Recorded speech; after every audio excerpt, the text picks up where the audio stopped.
Okay, today we continue with our class Halachos of Brochos, and we start with the Sefer Shmiras Haloshon, and today's topic is sanctity upon sanctity.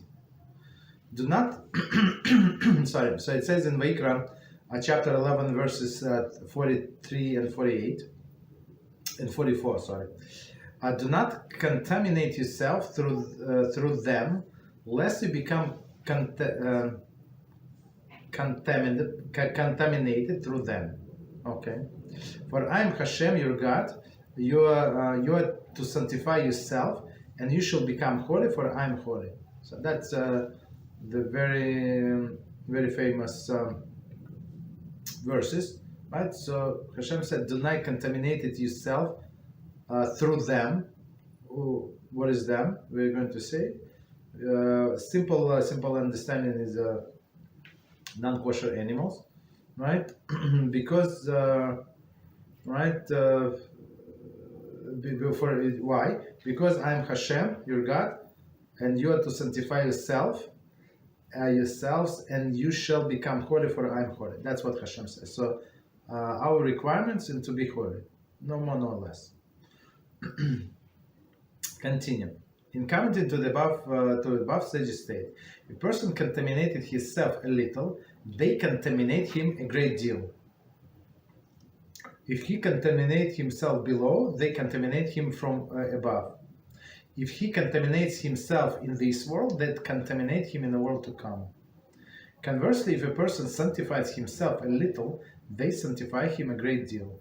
If he sanctifies himself below, they sanctify him above. If he sanctifies himself in this world, they sanctified him in the world to come. It's from Yoma 29a. So the simple explanation for this is wherever a person, whatever road the person chooses, Hashem is going to lead him. Right? And whatever his intentions are, so Hashem is going to lead him that way, wherever he wants. Zohar states that when a person utters forbidden speech, Ruach Tumah, spirits of impurity, is manifested upon his world. Spiritual forces of destruction then take this spirit of impurity and use it to contaminate words of the Torah, the prayer, and that person utters. So he says the Haloshon Hara, Ruach of impurity comes, settles on his words. Right, spiritual forces of destruction that take spirit of impurity and use it to contaminate the words of the Torah and prayer. This person is this person has uttered, so everything is contaminated. So, but it started from him. Thus, if person contaminates himself a little, they contaminate him a great deal. Conversely, Hashem, whose loving kindness is boundless, seeks to uplift us with abundant flow of kedusha, sanctity. He calls to each and every Jew, as it were, open for me aperture like the eye of the needle, and I will open for you an opening like the hallway. It's from Shiur Rabbi 5.3. When a Jew overcomes the evil inclination and fulfills the divine will, a spirit of sanctity is drawn upon his soul. If a person sanctifies himself a little, they sanctify him a great deal. So what does it mean? So Hashem said, open for me little opening, the eye of the needle, right? And I'm going to open you the opening of the hallway, which is huge, right? So you sanctify yourself a little, you start doing the positive things, you start, you say, I want to work on my speech, I want to work on my character, and Hashem is going to help you. Beezrat Hashem. Okay. Just a second. Okay, so let's start. Our topic is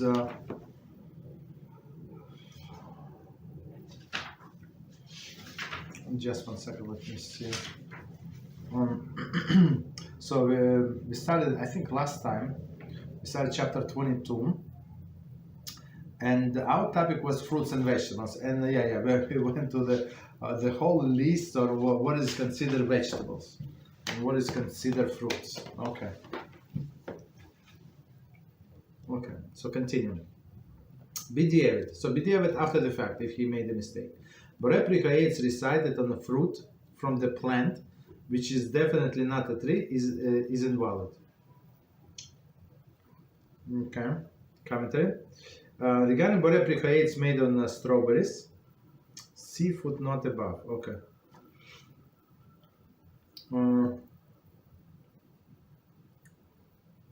Okay. So let's see. So first of all, what we say, so even after the fact, if a person said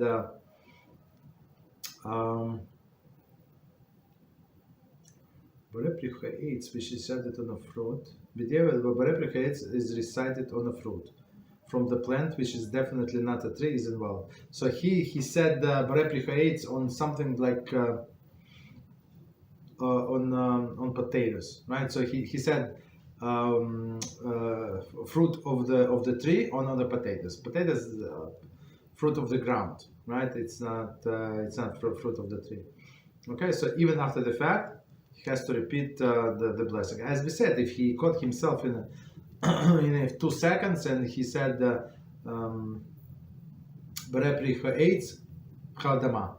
that's it. That's enough to fix the situation. Okay. If Borei Hadama, however, was recited on a fruit of the tree, it would be valid, since the fruit of the tree is also indirectly fruit of the earth. Okay. So here is again we found the principle that the statement after the fact it is true. Right. So all of the trees, apple tree, grows from the ground. So if you say an apple, Borei Hadama, fruit of the ground, so after the fact, whatever you said is true, right? But when you say on the potatoes that it is fruit of the tree, it's never true. Okay. So continue. Next one: be eaten raw or cooked. Hazal stipulated that only fruits or vegetables which are eaten in their normal optimum state, the way in which they are eaten by the most of the people, can refer to the spree, meaning fruit. If a fruit is normally eaten cooked or roasted, then eaten, one eats it raw, or the fruit is normally eaten raw and one eats it cooked, the Brocha is shechako. So let second. I'm going to check now. A second. Okay, no problem. So I hope they're going to give examples. Oh yeah, they give examples. So let's try to understand one more time, and we're going to see the commentary and explanation. Hazal stipulated that only fruit or vegetables which are eaten in their optimal state, the way in which they're eaten by most of the people, can be referred as spree. So meaning what? Meaning that apples, for example, people eat raw, and they eat baked apple. Like you have, what is it? Apple pie. All of this baked apple. So there is. So you meaning what? That if it's baked or if it's baked or it is raw, so you would say Borei. But other things that mostly eaten raw and now they cook, they would say shechako. Okay. If a fruit is normally eaten cooked or roasted, and he eats it raw, right? Or if the fruit is normally eaten raw, and one eats it cooked, the Brocha is shechako. So meaning it's not normal way of eating. Commentary: the rule is based on a local eating habits for a particular fruit and vegetables. For example, although string beans are eaten raw in many American cities, string beans eaten raw. This is not the case in European cities. There, the average person is not accustomed to eating raw string beans. For those places, the correct bracha on the raw string beans is shechako. Okay. So meaning, I'm not sure. I never ate string beans which is raw. Which I don't know.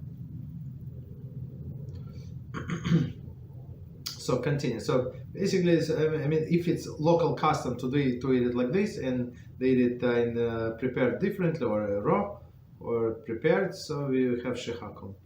To illustrate, quince is usually eaten cooked. For example, in compote. Compote is like fruit soup or something, right? Chestnuts are mostly eaten after they've been roasted.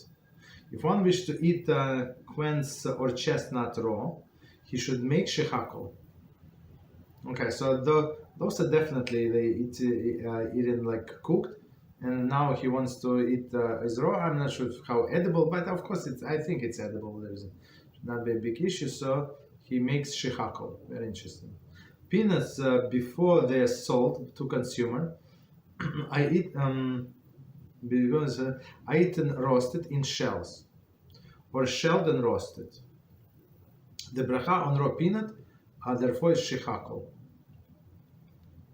Okay, they're either roasted in oil or dry roasted. Okay, that doesn't make any difference. So meaning that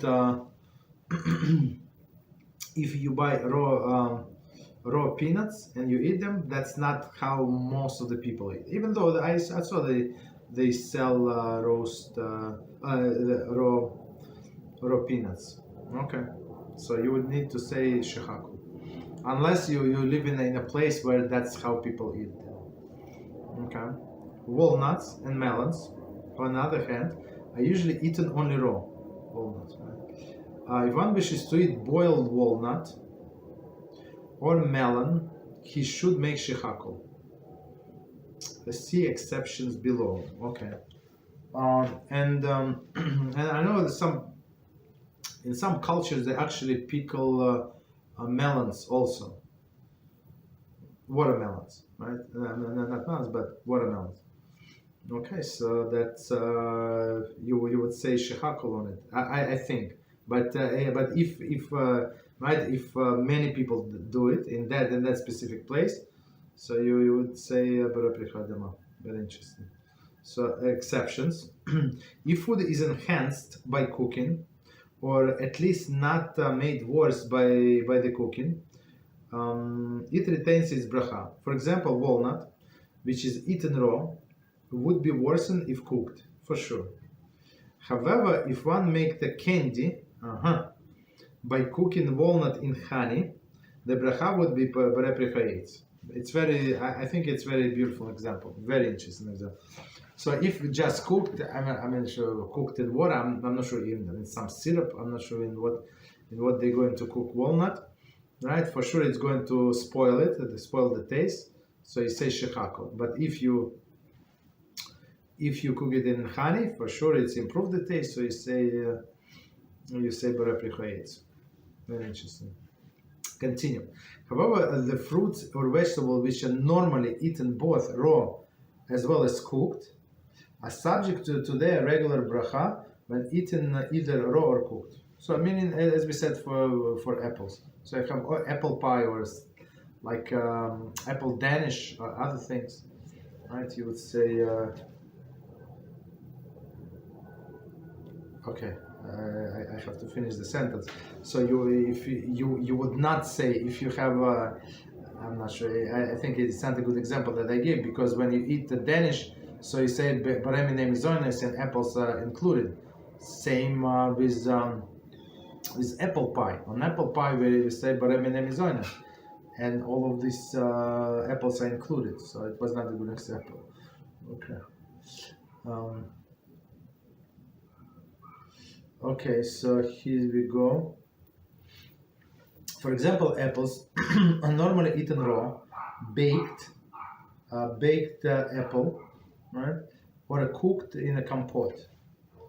Therefore, one wishes to eat apple, either cooked or raw, should make Borei Pri, because that's very popular.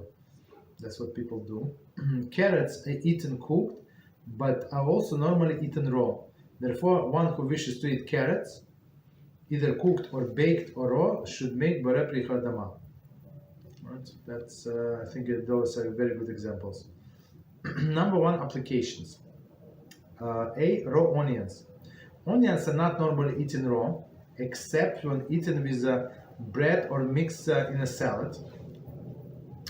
Therefore, if one wishes to eat plain raw onion, he should make shechakol. However, if he wishes to eat fried onion, plain, he should make Borei Pri Dama. Okay. So let's see. Let's try to understand. So onions are not normally eaten raw, except of course in a salad or eaten with bread. Okay. So some people eat raw onions. So I have one student. So he came. The family was very, very poor, and he said that's what they ate. That's what normal for them to eat onion, piece of bread and onion. That was when he was little. That was absolutely normal. So and he can eat onion even without the bread. So it's like I don't know. He put in some kind of vegetable oil or something in a salt, but it's very interesting. So and then for him it's always Borei Pri Dama. Okay. So but for all others, therefore, if one wishes to eat plain raw onion, he should make shechakol. However, if he wishes to eat fried onion, so fried onions is different. So they already were improved and they're tasty. Right, so in this case we say Borei Pri Dama. And same in a salad, right? When you want to make a blessing on a salad, like of course you have to put something on your fork. Don't put a piece of onion on the fork, right? Put some of some tomato, cucumber, something. Lettuce, but not onion because of this. Continue. Raw vegetables. Vegetable salad. Salad vegetables such as lettuce, radish, and cucumber, and the like, are almost never eaten cooked. Therefore, if eaten cooked, the bracha is shechakol. So let's try to understand lettuce, radish, and cucumber. I never ate cooked radish or cucumber.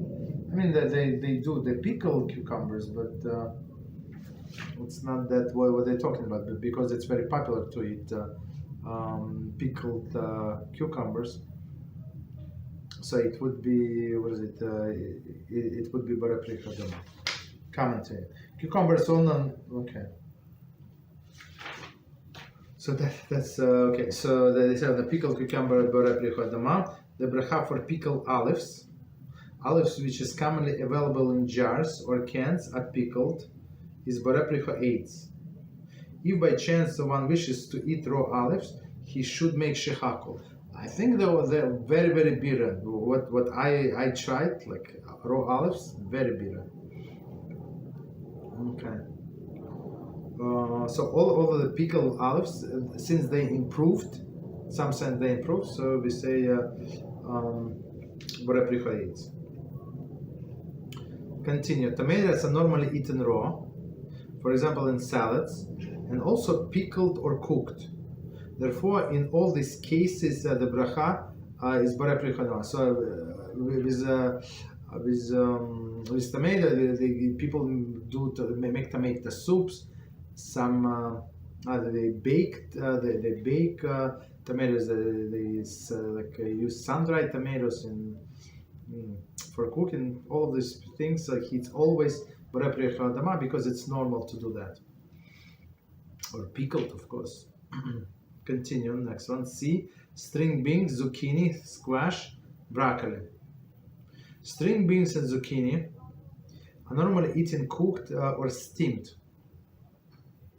So, cooked or steamed, okay. However, in many American cities, most people will, on occasion, eat raw string beans and zucchini, either plain or with a dip, or added to the salad. I mean, me personally, somehow, I mean, in my family, we never tried zucchini. I never tried zucchini raw. I don't know. Maybe they are like cucumbers. I don't know. Right? Therefore, in America, the bracha borei both when eaten raw or cooked. Commentary. In localities where the string beans are not eaten raw, the bracha is shechakol. Okay, but I'm not sure. I never heard that somebody eats raw. I mean, of course, I don't know what other people do, but okay, very interesting. So if around you, you know that people eat raw zucchini, so and you want to also eat, there is no problem. But as I understand, if he said it's if a part of the salad, so you just make a blessing on whatever other food you know for sure, and that's it. It should cover the rest of this, vegetables in the salad. In countries such as Israel, where string beans and zucchini are not eaten raw, if eaten raw, bracha is shechakol. Okay. Continue. Raw broccoli, like a raw string beans, is often served in a salad. Broccoli florets have a high probability of being infested with insects and should not be eaten unless one is certain that it was properly cleaned and inspected for insects. So all of these broccolis, I tried to check broccoli like a few times, but since there are so many places where this insect can hide, and even if you wash it, usually all of these things like 3 times or so. So and few times even after washing, so I found these dead bugs, and we just stopped. It was too much pressure. Like especially these bugs, they're not exactly green as broccoli. They're a little lighter. Right, they're lighter, but still, since they're tiny, I was always like nervous. Maybe I missed it, so we just stopped it a long time ago. Continue. And same with cauliflower. It's I mean, of course, it's possible to clean it, but it's just too much work. Too much. It's not worth it. Okay. Continue. Almonds. Almonds are commonly eaten raw, but they are also available roasted. Therefore, for both types of bracha, borei. So now they roast almonds in chocolate, in all of this hot pepper, all of these crazy things. So they always borei. Continue. Next one, foreign country. One who visits a foreign country should make bracha according to the eating practices of his home country. So especially when a person is planning to return. One who moves to another country, however, should make the bracha according to the eating practices of new country. So because he became a resident of another country. For example, if American visiting Israel should make borei when eating raw string beans in Israel. But if an American who moved there should make shechakol. Okay. So we go according to what is accepted in local countries and in local places. If you move there, if you do not move, if you're just visiting, there is no problem. And visiting meaning if a person has a plan to return, so if he's visiting, maybe he can live there for a long time and being a visitor. Okay. Number 3, b'diavad after the fact. If one mistakenly made a wrong bracha, instead of shechakol, he made borei on an item not normally eaten in that form, the bracha is nevertheless valid. Of course, I mean, so he said, I don't know, borei on these string beans or these other things, right? So even though they don't donate it in this way, or on raw peanuts. Okay, maybe it's a better example. So after the fact, no problem. Continue. Any questions on what we said? Because it's a lot of information. Okay, no problem. I have a question about what is exactly when visiting another place and there are variation on the blessing. Okay, so visit, as we said, if you just visit another place, and visit, as we said, it's not limited to any specific amount of time. So you say the blessing according to your home country, according to where you came from. But if you move there, from the day you move, that's it. So you now belong to this place. So you say the blessing according to what they would make. You understand? So another example of this tradition would be if you go to Israel, right? And it is holiday, and they keep only one day of holiday, but we keep two. So if you have plans to return to exile, so we keep two. So you have to find a place where they would keep a second day of holiday. So when usually it's when Americans are, that usually they have big minyanim. There are many American synagogues or synagogues in a place where there are a lot of tourists, so they know exactly what to do. Understand? Okay. So sometimes there a question if a person went there and he got married. Let's say he's American, he got married to Israeli. So she would keep one day and he would supposed to keep 2 days. Let's say if they have planned to go back to America. That would be interesting. So see, any other questions? Okay, so then we continue. See, mashed, chopped, and ground fruit and vegetables. So that's a big one. Okay. So mashed, chopped, or ground fruits and vegetables. The bracha borei pri ha'etz and borei pri ha'adama, so fruit meaning, right, refers to the fruit in double quotes, right, of the tree and fruit of the earth respectively. Okay. Chazal established that bracha may be made only if the item is recognizable as a fruit. If the fruit is not recognizable, borei pri ha'etz and borei pri ha'adama are not appropriate. So if you see this fruit, right, even pieces of fruit, and you can understand that it's fruit, so you say borei pri, that it's still fruit, pri ha'adama or pri. But when it's not recognizable, so you cannot say that it's still fruit. So let's see. There is commentary. Exception still intact.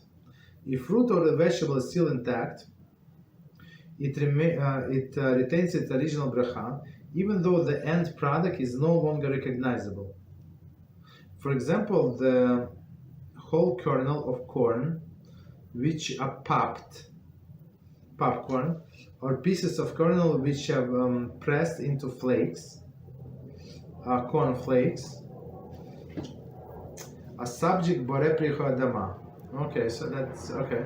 So I mean, even though they change, they look a little different, but you know exactly what it is, right? So it's borei pri ha'adama. The popcorn, I mean, it looks like a little as the original product. The popcorn of flakes, corn, whose form is appearance have been significantly altered. Popcorn of flakes, corn significantly altered. Okay. However, since the kernel or a piece of kernel are still intact, the bracha borei pri ha'adama. Okay. No problem. So we're going to see. So number one, mashed ground puree. Fruits or vegetables which are mashed, chopped, ground, strained, pureed, or cooked, and to the extent that no longer retain either of their original form or appearance are no longer subject to Borei Pricha Eitz or Borei Pricha Dama. The bracha on such items is shechako. Okay, so let's see the commentary before any conclusions. Exception: if specific pieces, if a specific pieces is best used as a ground or milled product, for example, there is most of the species are ground or milled, it retains the original bracha. I'm not sure what would be the example, but okay. Unfortunately, he did not give example. Okay, so but let's try to understand. So if this fruit or vegetable it was mashed, ground, or pureed, so and they no longer looks like look like the fruit, not even close, right? The one mass, or they cooked to that extent, right? So we don't say Borei Pricha Eitz, Borei Pricha Dama, we say shechako. For example, the bracha for strawberry and cherry jelly is shechako, right? Because the jelly has neither the physical form nor appearance of original fruit. Okay, so let's read the commentary and understand. If in the vast majority of cases, jelly is eaten to enhance bread, cracker, or other food. As such, it is covered by bracha on the food, in which is to which it is a tofu. However, it is unlikely that in the unlikely event that one wish to eat the jelly plain, the bracha is shechako. So he has a jelly. So usually, as the author say, usually people don't eat the jelly just by themselves. Jams and stuff like that, they would put on cracker and piece of bread on something, right? So we say only one blessing in this case. When one food enhances another, or is a mixture of food, so you need to say only one blessing, not two blessings. So you say blessing on the bread or blessing on the cracker, whatever you're using. And it's going to cover the jelly, no problem. But they say if you're going to eat jelly by itself, it's for sure shechako. But if it's food preserves, right? In food preserves, they usually just cook it, right, with the sugar, with other things, right? And you still see the fruits for sure. There is still fruits. They do with raspberry, with even with strawberry. So in this case, for sure, you would need to say Borei Pricha Dama or Borei Pricha Eitz, whatever is needed, whatever was cooked. Okay. Continue. So actually, one more time this last sentence. So it says, for example, if bracha for strawberry and cherry jelly is shechako, because the jelly has neither the physical form nor appearance of original fruit. Commentary on the fruit which is mashed with a fork but not made into jelly is usually recognizable and thus retain the original bracha. For example, bracha on mashed fresh strawberry is Borei Pricha Dama. I'm not sure why somebody mashed the strawberry, but okay. Preserved made from with distinct pieces of fruit also subject to original bracha. So because preserved, you clearly see what is inside.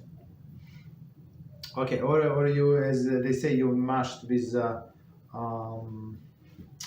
fork, right? So and still original bracha. Okay. Continue. Guideline.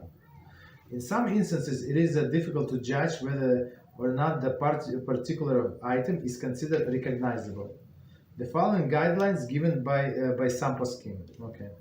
A mashed food should be shown to others, for example, members of the household or a friend. If they can identify the fruit or a vegetable, it is considered recognizable and Borei Pricha Eitz or Borei Pricha Dama should be made.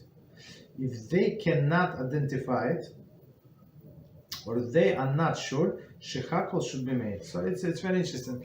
But many times, the way I see it, that these fruits These things, even person does not know, but for he would say maybe it's I don't know, like applesauce. So if you have this puree, so applesauce, it's clearly it is this, even though there are no pieces, right? Or some other, maybe they can do puree from a pear. I don't know, but is it going to be different color? Maybe yes, maybe not. But it's the same blessing. Just because you do not recognize exact fruit, but you know that it's a fruit of the tree. Okay. Number 2, application. The following application pertaining to the fruit or vegetables, which are mashed, chopped, or ground, etc. Commentary. Vegetable which are processed into the product which is significantly altered from their original form, such as beets, which are processed into sugar, also not subject to Borei. Yeah, so some beets they make from some sugar they may make from beets. So this sugar has nothing to do with beets. I mean, it does not look like it. I mean, it's there are too many changes. Okay. Okay, so let's see. A vegetable flour, starch, meal. Vegetables such as corn or potatoes, which are milled into flour or made into starch or meal, are subject to shechakol. That's simple. Since the vegetable is no longer recognizable, borei hadama is inappropriate. So I mean, you have no idea what starch is it. Even you don't know there is starch in many cases. For example, bracha on breakfast cereal made from corn flour, or for Passover cakes made from potato starch is shechakol. So let's see the commentary. The product contains flour of 5 mezoines grain, wheat, barley, etc. It is the subject of Borei mezoines. Even a grain flour is a minority ingredient. If it can be tasted, it is considered the ikar, and the correct bracha Borei mezoines. So just let's explain what it says here. So sometimes, as we said before, it says corn flakes or whatever flakes. Right? So many times these corn flakes, corn flour, right? It's only my minority. It's only minority the ingredients, and majority is the wheat flour, or even the wheat flour is a minority. Does not matter since it was added there for a taste. So it is ikar, meaning primary, and you say Borei mezoines on these cereals. So in the cases when you're not sure, you just go to the website of the kosher agency, and they always say what blessing to make, or you can ask them. Okay, if you're not sure, but if you know, for example, on potato on Passover we eat potato starch cookies. So for sure it's shechakol, and it says on the box that it's shechakol. Otherwise, people would not know. Okay, continue. Any questions on what we said? Okay, go ahead.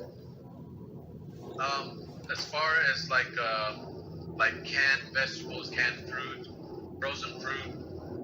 frozen vegetables, do the blessings go the same for them, or Yeah. I mean, depend on how we cook them or use them or whatnot? No. You see clearly that it is whatever it is frozen. I don't know what vegetables, frozen vegetables. I don't know, like frozen. We used to buy this frozen corn and peas and other things, carrots, like organic.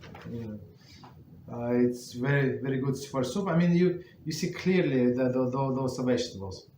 They have the same blessing. Even if you cook them, some people eat them raw, some people cook them, so same blessing. But here we say if it was like pureed, like you have no idea what's going on there. Or here example, this breakfast cereal. So they take corn, make a corn flour, and from this corn flour they make all of the breakfast cereals.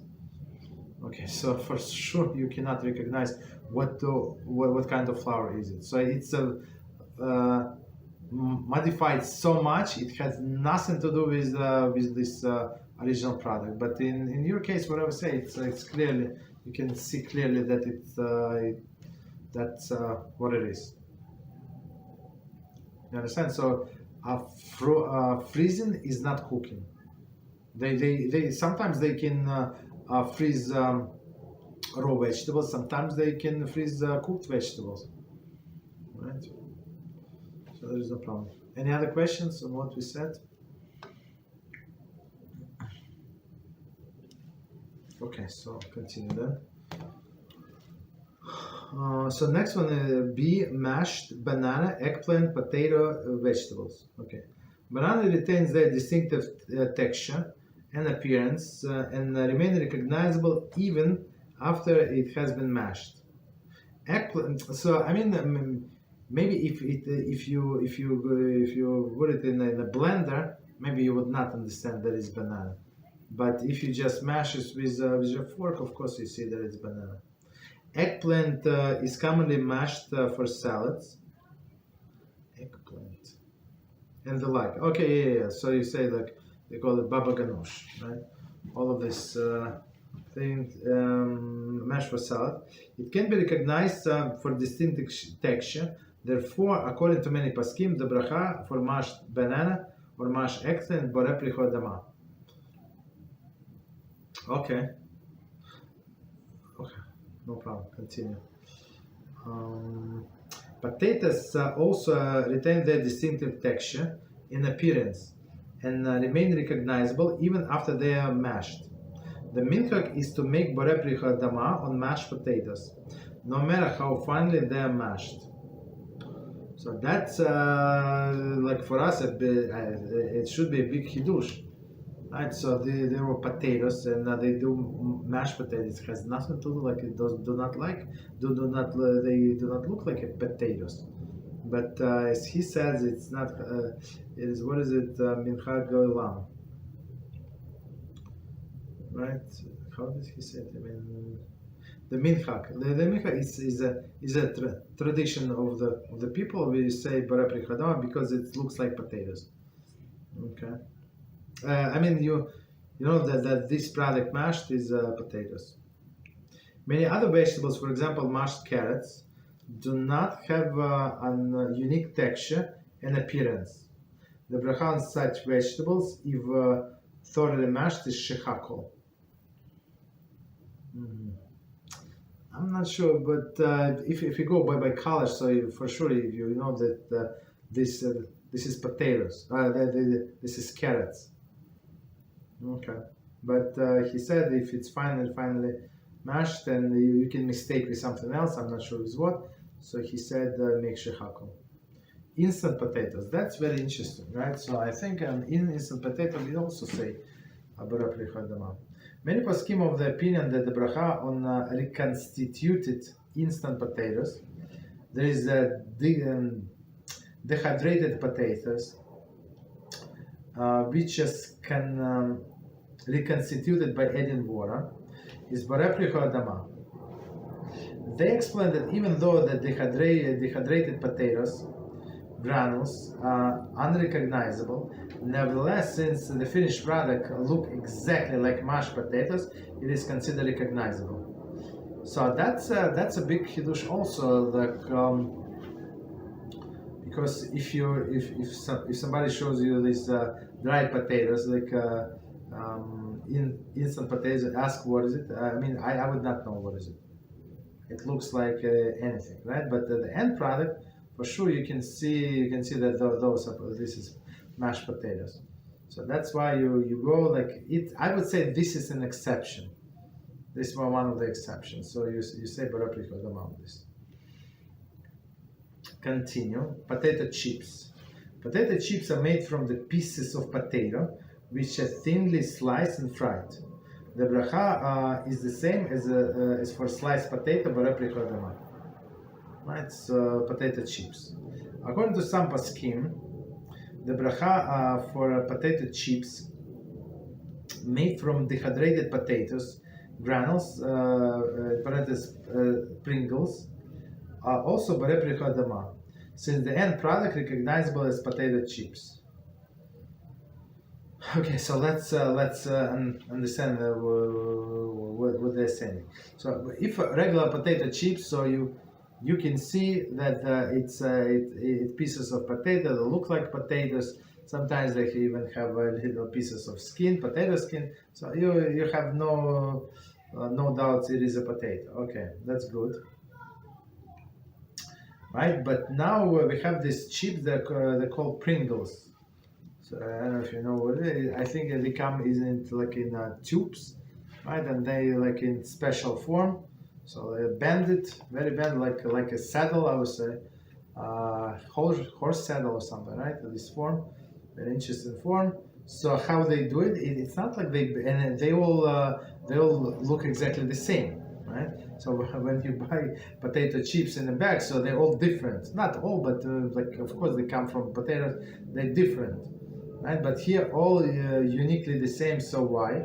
Because that's what they do. They cook potato, dry it, right? Then make potato flour, then reconstitute, right? And then fry it again, and that's how they get these Pringles.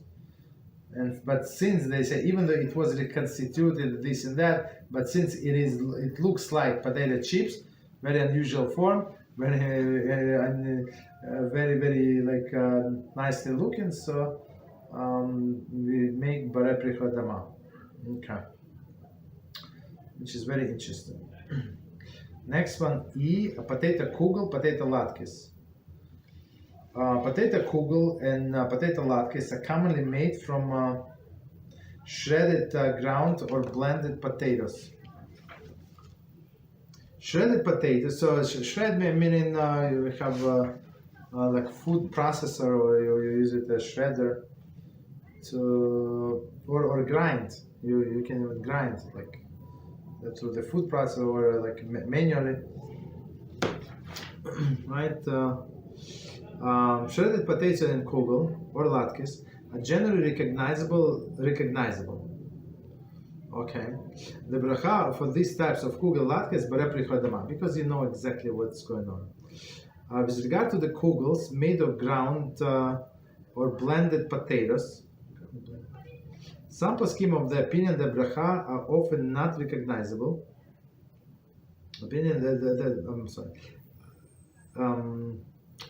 Some poskim of the opinion that potatoes are not often recognizable, in which case the bracha is shechakol. Other poskim of the opinion that even when ground and blended potatoes are recognizable, according to this view, the bracha for all types of potato, kugel, or latkes, Borei Pricha Adama. And we actually follow that opinion, because you know exactly what is it. Like even of course it's like one mass and stuff like that, but you know exactly that is potato kugel and not something else.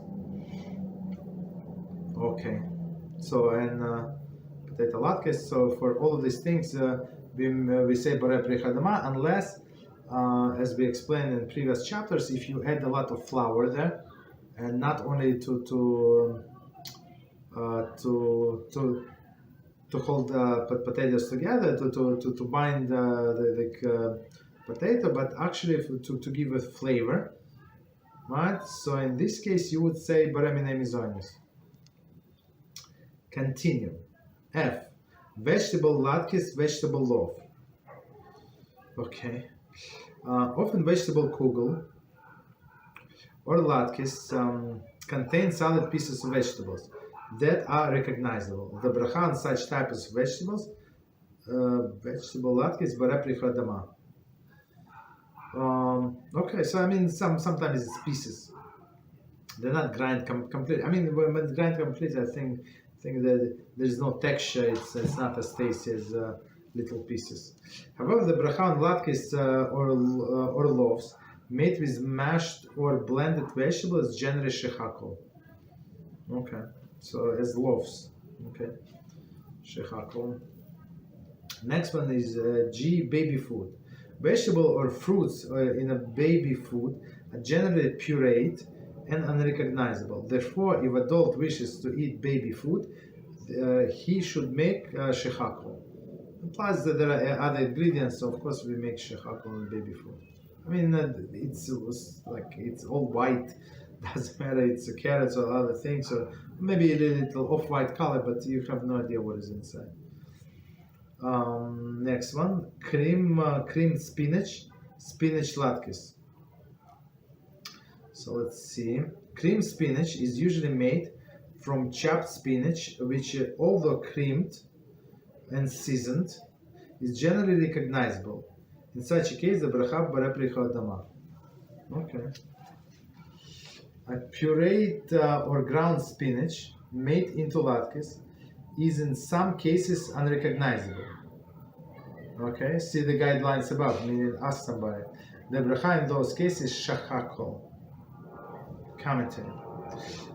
Fresh or frozen spinach requires inspection for insects prior to use.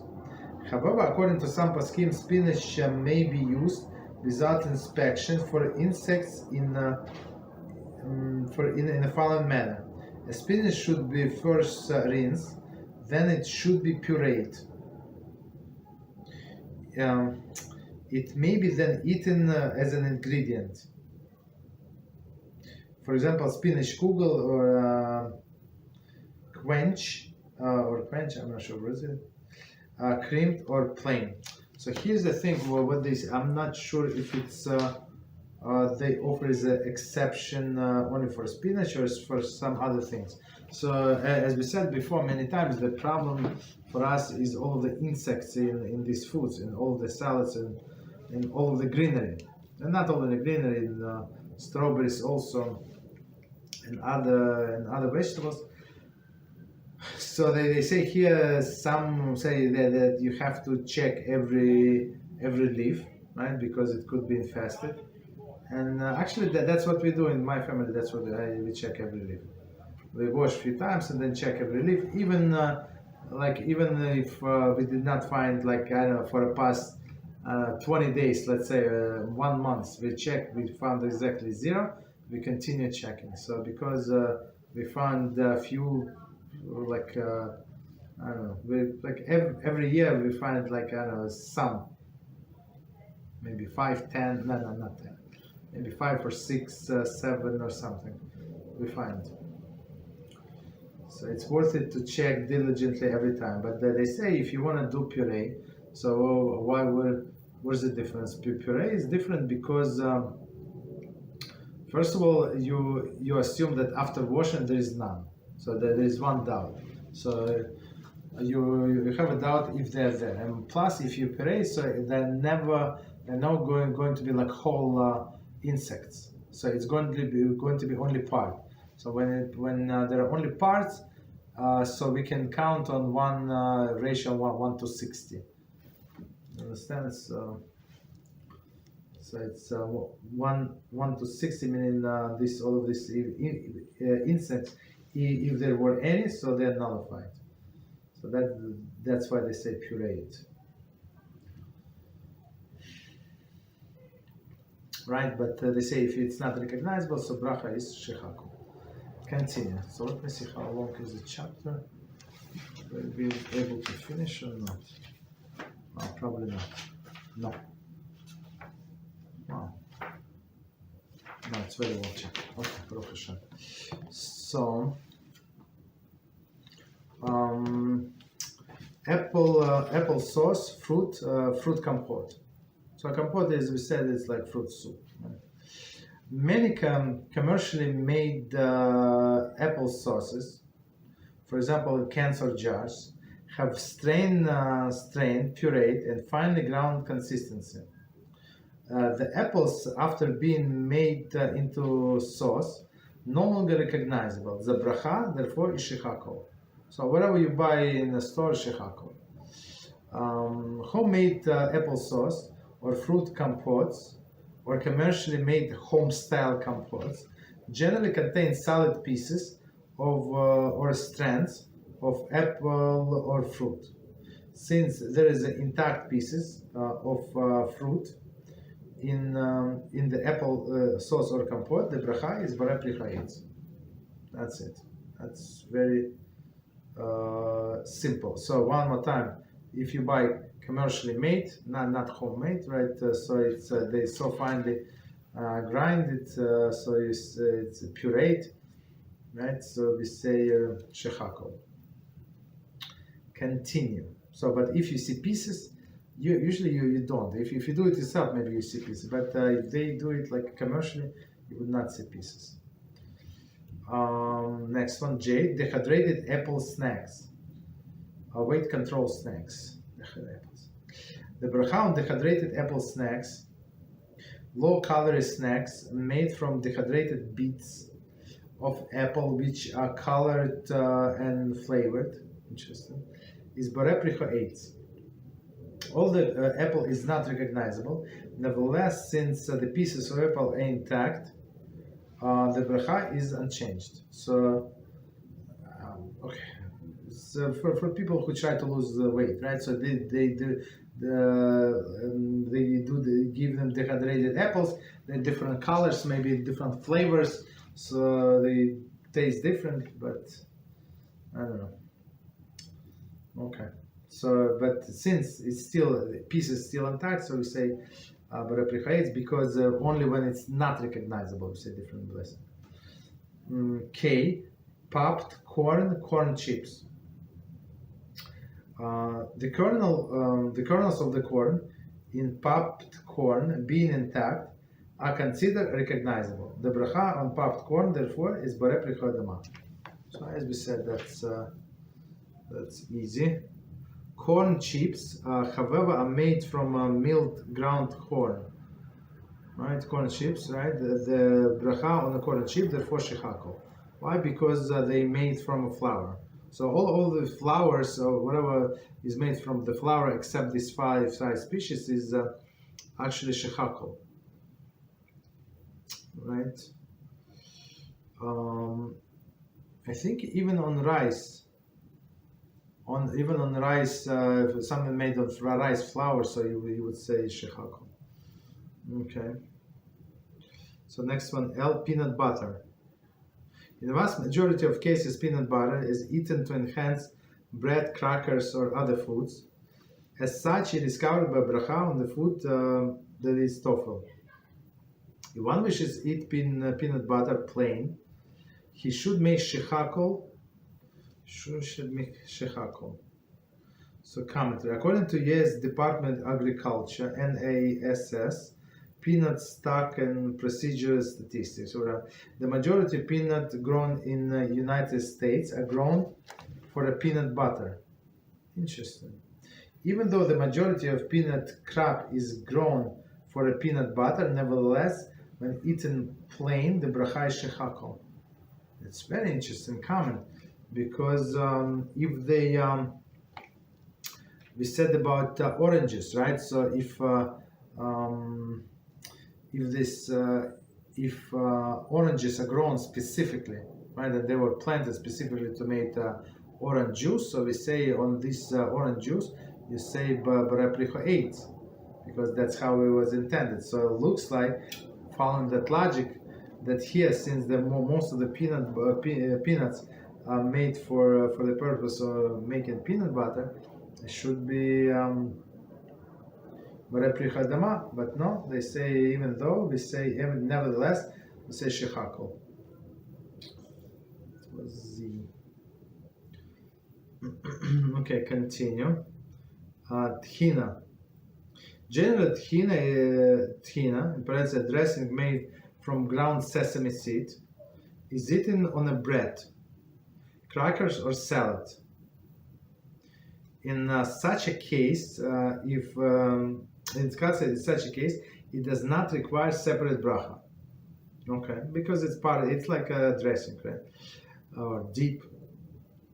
There is an authority among the poskim regarding the bracha required is tchina when eaten plain. The bracha, the poskim advise therefore that one should not eat it plain. So because we do not know how to eat it. Okay, so let's check time. Okay, so maybe let me just finish this and then we stop. So b'diavad, so after the fact, made their own bracha. If instead of shechakol, one incorrectly made borei pri, right, whatever, right, on unrecognizable fruits or vegetables, there is they are mashed, ground jelly or puree or strain, the bracha is nevertheless valid. So after the fact, if you made the wrong blessing, it is valid. For example, if borei pri ha'etz made on finely strained apple sauce, or thoroughly dissolved apple jelly, it is b'diavad valid. Commentary. Conversely, if instead of borei pri, one incorrectly made shechakol on mashed but still recognizable fruit or vegetables, the bracha is nevertheless valid. Shechakol is valid b'diavad on all foods, not after bread, but as we say on most of the fruit, it's going to work. Right, so he said shechakol instead borei pri ha'etz, or he said borei pri ha'etz instead of shechakol on these fruits, or borei pri ha'adama. So after the fact, no problem. Similarly, if instead of shechakol, one mistakenly said borei pri ha'adama on a product made from potato or corn flour, the bracha is valid b'diavad. So because for a flour, we said for sure if this is like very significant change. Right, so even he said borei pri ha'adama, no problem after the fact. For example, borei pri ha'adama made on Passover cake, made from potato starch or corn chips, chips made from the corn flour, is b'diavad valid. Okay, so on corn chips, if somebody likes corn chips, so we actually say shechakol, because for sure it's made of flour. There is mixed. The flour. Okay, so let's stop here. So it was one question in the chat. He left. So if I remember correctly, so the question was if person stole money before the conversion, right, and now he does not know who to return. So if he's allowed to give it to charity, if I remember correctly the question. So the answer is if a non-Jew actually stole from a non-Jew before the conversion, so after conversion he's not obligated to return anything.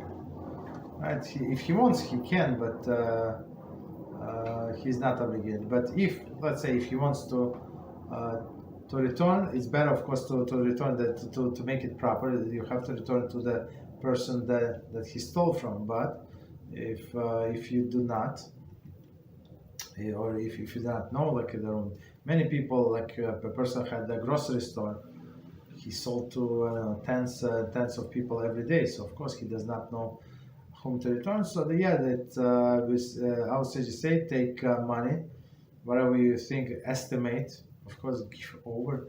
You estimate and give it to public charity, and pray that maybe this person or descendants of the person who you stole from should benefit somehow. But it should be anonymous, so you should not get any credits for that. So meaning somebody donated, just drop envelope with money, do anonymous like the donation. Okay, that's I think was the question. Okay, any other questions on any topic? Sure. Go ahead. What's that about olives? That one olive or two was equivalent to one Kzayith. Okay. So in our rabbinical literature, it says what is a Kzayith, right? What is a Kzayith? They say Kzayith is olive bulk, so meaning the size of the olive. But these olives, whatever we have, even they say on like jumbo, shmambo, but it's a little bigger. Maybe it's twice bigger than small olives, but it's not what our sages meant.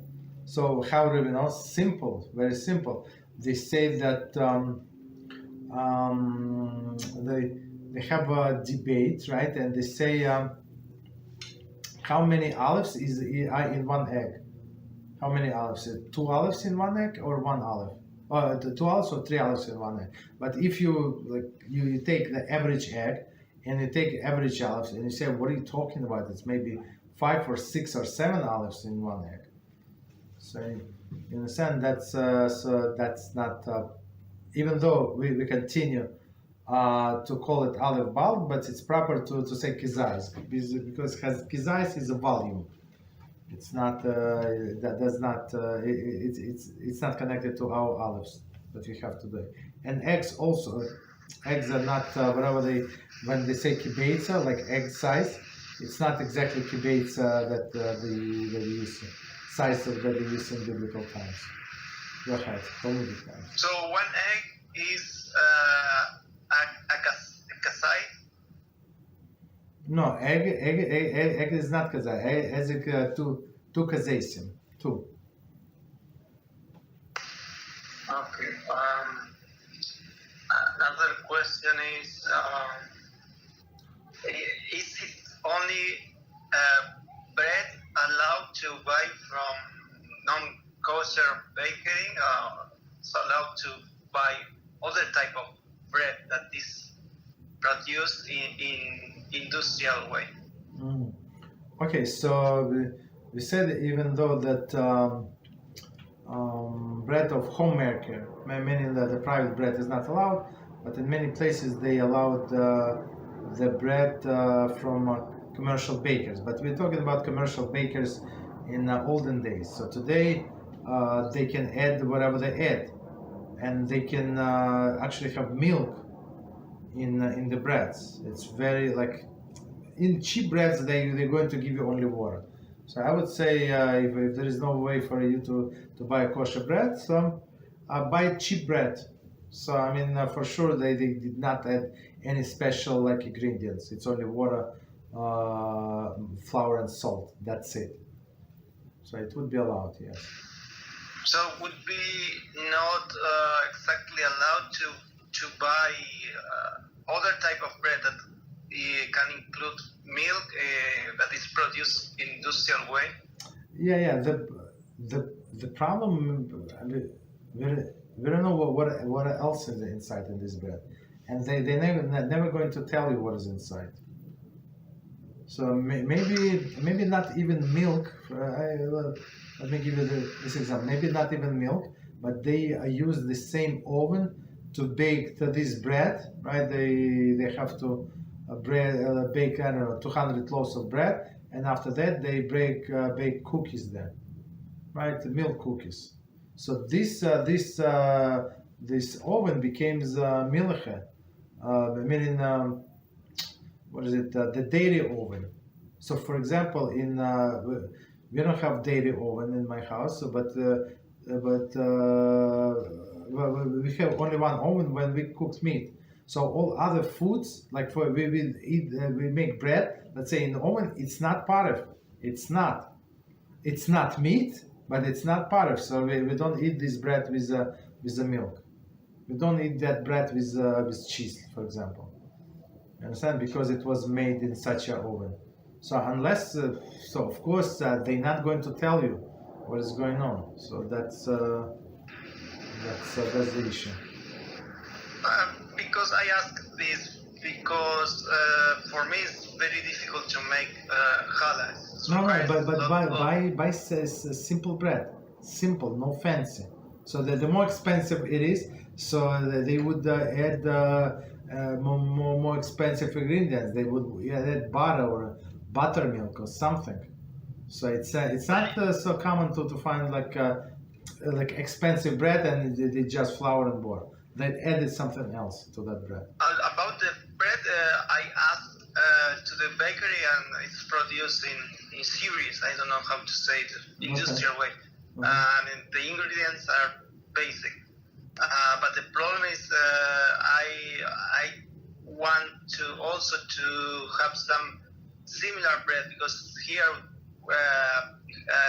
challah bread is not coming here to South Argentina. So there are some type of Italian sweet bread that's called panettone, and it's the most close to challah bread that is sweet, but I'm not sure if that is kosher. We're not sure. It could be butter there or some milk. Yes, So, yes, for sure it contains okay, milk. so that's not really a problem. So the challah is just you. I mean, you can. It's better to use simple bread without milk, right? Than buy this fancy schmancy for challah. So the challah is not necessary. Like it should be long and with all of this strands and stuff. It's not necessary. But if we eat or I eat this type of bread, it would be a transgression. It would be forbidden. It would be what's the level of the Okay, so even of a sin. I see. Okay, so the question we have to ask us if there is a milk. So one of the prohibitions that we are not allowed to eat milk that was milked by a Gentile, right? Unless there is supervision of the Jew. So if there is supervision Jew, it says Halaf Israel, right? So meaning Jew was there on premises does not mean that he was in charge, but he came in, came out, no problem. But if there is like a strong like a government policy, for example, in US there is government policy that you're not allowed to add milk of non-kosher animals or any other animals. That's it. So they have a cow farm, so they cannot add milk of the horse, and if they do, they're going to lose their license. So for them, it's not worth it. I mean, they make enough money. But if they like, and government try to like implement this strategy, this policy, very strongly. So I mean, if somebody, so because milk is one of the most important foods, right? That there is bread and milk, and they're very strong with that, right? Strict. They're very strict with that. So meaning what? That if somebody, these people are not going to risk. So and there are cameras, government cameras, they absorb the milk and stuff like that. So according to local custom, and what Rabbi Moshe Feinstein Zatzal said, so you can, if needed, you can rely on this policy and drink this milk produced by Gentiles, because they would be afraid to do that, to mix something. But if not, if you don't have such a policy, it would be dangerous. Yeah. So now I remember Shiur of Rabbi Aaron Revan that was talking about a type of milk called Halab Israel, I think. I'm not sure if that is the name. Yeah. And another type. And he said in this Shiur that in case it's not available one time, we can, with some exceptions, I'm not sure, buy the other type of milk. No, but that's what I just explained. Yes, I just explained what I just explained. That's what called another type of milk. Yes. So, if taking into account this, if we assume that this bread is including this type of milk that has strong supervision from the government, would be allowed to, or would be not forbidden to eat this bread? Yes, yeah. There's no problem then. No problem.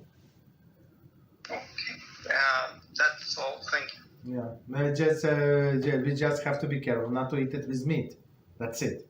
That's the thing. So as I said, we have all of our breads, so it's not part of bread. So we try and we're very careful. Never eat it with milk. Never ever. Okay. Any other questions? Yes, Rob. Yes, please go ahead. So let me see if I get this right. Let's say that my wife wants to make a fresh peach pie or apple pie. whether it be with fresh fruit, canned fruit, or frozen fruit. And she makes the dough that's going to go with it fresh from scratch. Mm-hmm. Does the blessing change once you start adding ingredients to it, different ingredients to the fruit, or when you mix it in with the dough to cook it in the oven, or does the blessing still stay the same? No, I'm not sure if I understand your question. We say only one blessing when we eat. We don't say the blessing when we cook. Please explain what I mean. You think that there is intermediate blessing? Go ahead. Yeah, when we get ready to eat the pie or whatever, Mm-hmm. because since she added, sugar or whatever Fruits. else ingredients to the fruit or whatever, and then she puts it inside with the dough. Yes. Does before we eat it, is it a different blessing or the blessing stays the same? So the blessing is Borei Mizoinis on this kind of, because the most important ingredients is actually dough, not the fruit. Even the fruits cost 5 times more than its dough, maybe more than 5 times, and it's a minimal amount, right? Just to hold the fruits together does not make any difference. The main part, the main ingredients is actually this dough. So you say Borei Mizoinis, and on fruit you don't make any separate blessings. So don't try. So don't. It is not allowed to take like a break. For example, you have this fruit, this apple pie, right? It's not allowed to cut apple pie and take a piece of apple and may make the blessing. Not allowed. It would be a blessing in vain for sure. We say only one blessing. That's it. That's enough. Understand? So these ingredients are covered. Okay. Any other questions?